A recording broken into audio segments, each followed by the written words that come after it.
Okay, so another one of these that's not a whole lot of parts going on, but when it comes time to put it all together, you're going to need time. So you've got some 1/4 inch letters, 632 tap. You've got a 3/4 inch plank of some sort that you'll have holes to line up the studs for these letters, for the aluminum letters. And I guess it's going to get these grooves cut in it in the face to make it look like it's planks.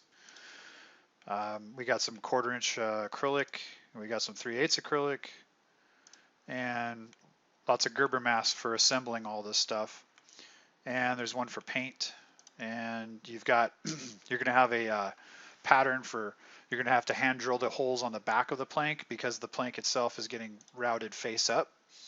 So look for a pattern so we can transfer holes to the back of the plank, and then Install will have their pattern. So like I said, there really isn't anything other than get that tapped, but whether or not you guys are involved, whether Fab's involved with getting this thing assembled, but before it goes out to paint, you're going to want to transfer these studs to the back. Now, you can choose to use, I'm thinking 1024 studs for the wall pattern on the back of this thing. Since this thing's only 3/4 of an inch deep, you're gonna have to be careful drilling your holes.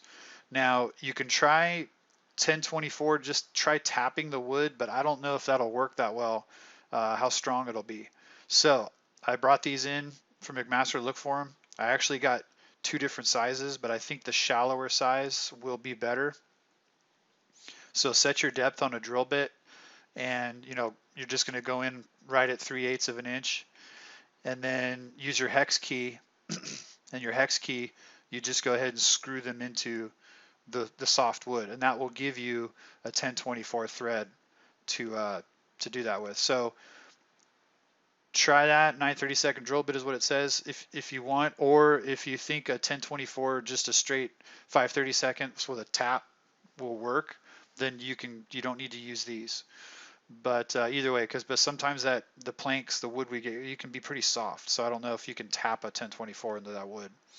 But either way, you're going to take the pattern from from First Shop, kind of line it up there, and I would just go ahead and just use a center punch all your holes, and then see about what you want to do. If you want to do this way, or if you just want to try doing just a straight tap with the stud.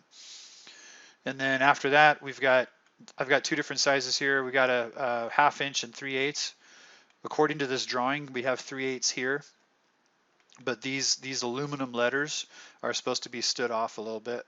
And again, this is just a 632 stud, so you can kind of cut them to length to see how you're going to do.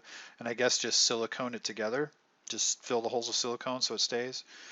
And then you're going to Gerber mask this area, and you're going to Gerber mask this area, and that just all this here just gets silicone down, and then the other letters get silicone to the other letters. So the blue is the 1/4 inch, and it sits on top of the black. So you can just go ahead and put some silicone on that, and then or VHB, either way, and you're just going to stick the blue to the black gets stuck to the wood, etc., etc. So like I say, you're going to need time for all this to cure up before it goes out. So that's the only thing about this sign. So again, there's not really nothing fab wise, but just make sure when you go to assemble it, you got to have time for all this silliness. Otherwise, that's it.